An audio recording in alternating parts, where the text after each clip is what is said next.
Uma investigação exclusiva do jornalismo do SBT revela o lado sombrio da participação de brasileiros na guerra da Ucrânia. Combatentes voluntários que atuam numa unidade vinculada ao exército da Ucrânia estão sendo acusados de tortura e assassinato contra os próprios colegas de farda.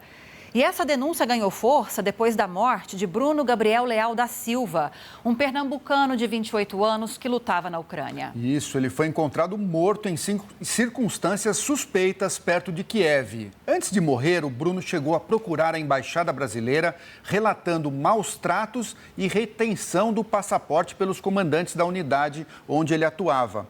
O governo da Ucrânia está investigando o caso. Nós vamos entender os desdobramentos desta denúncia com o Ronaldo Carmona, que é professor de Geopolítica da Escola Superior de Guerra. Renato, bem-vindo. Bom dia para você. Bom dia, Lívia. Bom dia, Lúcio. É um prazer aqui estar novamente com os amigos do SBT News. O que você acha que pode ter acontecido? Você acha que foi criada ali uma facção pelos esses brasileiros que participavam do combate à Rússia? Eles criaram uma facção deles em que eles impunham as regras e acabaram cometendo essas atrocidades? Olha, Lúcio, é altamente suspeita, né, essa participação de brasileiros na guerra na Ucrânia, né? Em primeiro lugar, pelas condições em que se desenvolve a guerra, né? Hoje, as forças de Kiev, as forças ucranianas, elas se encontram numa situação de defensiva militar, de defensiva estratégica, né? Na verdade, já há um bom tempo, a Ucrânia ela não apenas deixa de avançar, como ela perde território. Além disso, do ponto de vista dos efetivos, as forças da Ucrânia elas vivem um estresse muito grande, com fortes deserções e uma situação de falta de pessoal muito grande. Então, o método do recrutamento de estrangeiros, né, baseado no farto apoio financeiro, em especial dos europeus, tem feito com que Kiev busque recrutar estrangeiros de todas as partes do mundo. No caso dos brasileiros que participam dessa guerra, é algo altamente suspeito que está acontecendo, porque, veja bem, uma pessoa individualmente, né, por mais que tenha, ou por um lado, espírito de aventura, ou por outro lado, seja um mercenário, ou seja alguém disposto a participar de uma guerra em função de recursos, em função de bônus material, é muito difícil que uma pessoa assim consiga ascender a essa condição. Então, eu creio que é preciso investigar a fundo como grupos organizados de brasileiros estão chegando a participar dessa guerra, né? Eu, por exemplo, não descartaria o envolvimento de organizações criminosas brasileiras em busca de treinamento militar para possivelmente replicar aqui nas nossas condições internas.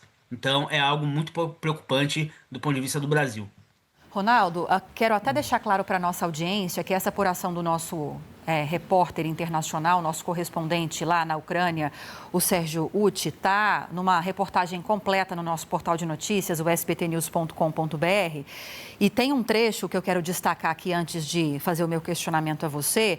O Sérgio ouviu vários relatos para construir essa reportagem e chegar a essa denúncia, chegar a essa informação que a gente está trazendo, né? Segundo esses relatos que foram colhidos por ele, pelo Sérgio Utti, o Bruno, que é esse brasileiro pernambucano de 28 anos, que acabou sendo morto também, ele teria morrido após uma sessão de tortura, parte de uma punição por ter voltado para a base alcoolizado. Isso segundo relatos aos quais o Sérgio Utti teve acesso. E aí ele concorda, na sequência, com esses relatos, dizendo que há um grande temor entre os brasileiros sobre possíveis retaliações de outros brasileiros que comandam a unidade, que é isso que a gente está falando aqui agora. E de acordo com outros relatos também de testemunhas, a sessão de tortura, no caso do brasileiro morto, ela aconteceu em um lugar da base militar, onde não há câmeras e porque era longe dos ucranianos. E o corpo de Bruno, lembrando, foi encontrado no chão, coberto de neve, e no dia seguinte. A defesa ucraniana depois que o UTI entrou em contato com o Ministério da Defesa ucraniana, chegou a dizer que o caso está sendo investigado, que o caso está sendo apurado. Pelos relatos, pelas informações às quais nós tivemos acesso, embora seja até agora um grupo de brasileiros que estejam atuando dessa forma, é possível que haja até a concordância de parte do próprio exército da Ucrânia em relação a isso? Conjecturas, a gente não está batendo martelo em relação a nada aqui. Olha, Lívia, não tenha dúvida que a sua hipótese ela é plausível.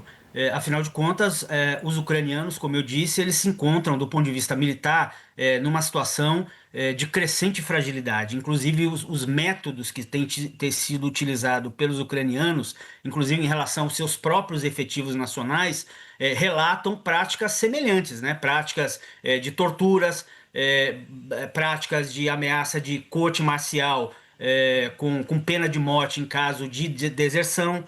Isso eu estou falando de nacionais ucranianos, né? Quando a gente fala de mercenários estrangeiros, a situação ela é ainda mais dramática, uma vez que esses mercenários eles são contratados a peso de ouro para exatamente fazer o pior tipo de trabalho.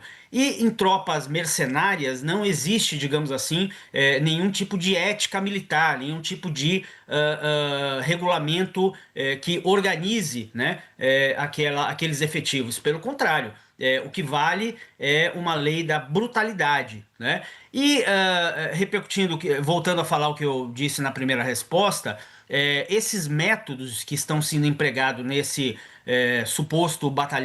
dessa suposta unidade de brasileiros, ela demonstra práticas muito comuns aqui entre o crime organizado e em comunidades dominadas pelo tráfico de drogas no Brasil, aonde é comum que os seus integrantes que cometam algum tipo, entre aspas, de delito, considerado assim pela liderança criminosa, ele seja submetido a práticas cruéis, inclusive a penas de julgamento e de assassinato sem qualquer tipo de julgamento, por uma espécie de tribunal do crime. Então, eu insisto, essa questão nos leva aqui a imaginar uma possível aliança dos ucranianos, né, do governo ucraniano, desesperado por conseguir efetivos novos, venha da onde vier, com os setores do crime organizado brasileiro. Então isso é muito grave e deve ser objeto de investigação por parte do governo brasileiro. Ronaldo, já se fala em mais de 500, né, jovens brasileiros que tenham participado da guerra contra a Rússia lá na Ucrânia em algum momento, né? Eles vão em busca de salários, né? Eles recebem um apoio financeiro do governo da Ucrânia. Queria que você comentasse qual a recomendação para esses jovens que entram nessa.